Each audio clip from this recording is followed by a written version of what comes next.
बहुत समय पहले एक बड़े और हरे भरे जंगल में एक नन्हा हाथी रहता था, जिसका नाम था मोती। मोती बहुत प्यारा और हंसमुख हाथी था, लेकिन उसके बहुत कम दोस्त थे। उसकी बड़ी सूंड और बड़े कानों की वजह से जंगल के बाकी जानवर उसे चिढ़ाते थे। मोती को बहुत दुख होता था, लेकिन वह हमेशा दोस्तों की तलाश में रहता था। एक दिन मोती ने सोचा कि वह जंगल के दूसरे हिस्सों में जाकर कुछ नए दोस्त बनाएगा। सबसे पहले वह जंगल के छोटे जानवरों के पास गए। वहां उसे खरगोश, लोमड़ी और बंदर मिले। मोती ने उनसे कहा, क्या तुम लोग मेरे दोस्त बनोगे? खरगोश ने हंसते हुए कहा, तुम बहुत बड़े हो, हम तुम्हारे साथ नहीं खेल सकते। तुम हमारे खेल बिगाड़ दोगे। लोमड़ी ने भी कहा, तुम हमारे जैसे तेज नहीं दौड़ सकते, तुम्हारे साथ दोस्ती करना मुश्किल होगा। बंदर ने भी सिर हिलाते हुए कहा, तुम्हारी लंबी सूंड से हम डर जाते हैं।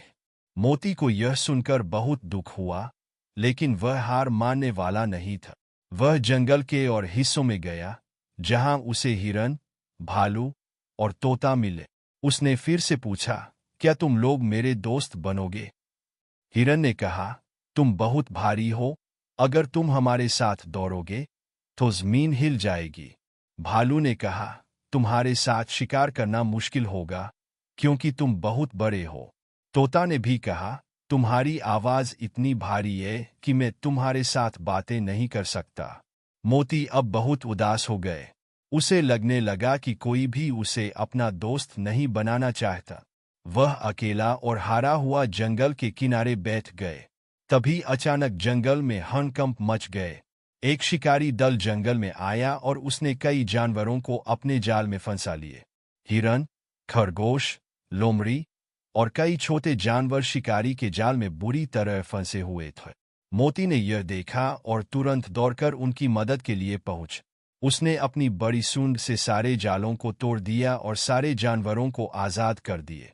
सभी जानवर बहुत खुश हुए और उन्होंने मोती का धन्यवाद किए। हिरन ने कहा, तुम्हारी ताकत ने आज हमें बचा लिया, मोती। बंदर ने कहा, तुम्हारी लंबी सूंड तो बहुत काम आई। लोमड़ी और भालू ने भी अपनी गलती मानी और कहा, हमने तुम्हें गलत समझा था। तुम्हारे बिना हम आज बच नहीं पाते। अब जंगल के सारे जानवर मोती के दोस्त बन गए।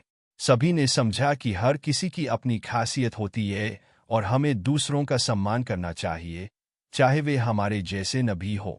इस कहानी से यह सीख मिलती है कि हर व्यक्ति की एक अलग विशेषता होती है और सच्चे दोस्त वही होते हैं जो हमारी अच्छाइयों को पहचानते हैं और हमें स्वीकार करते हैं जैसे हम हैं।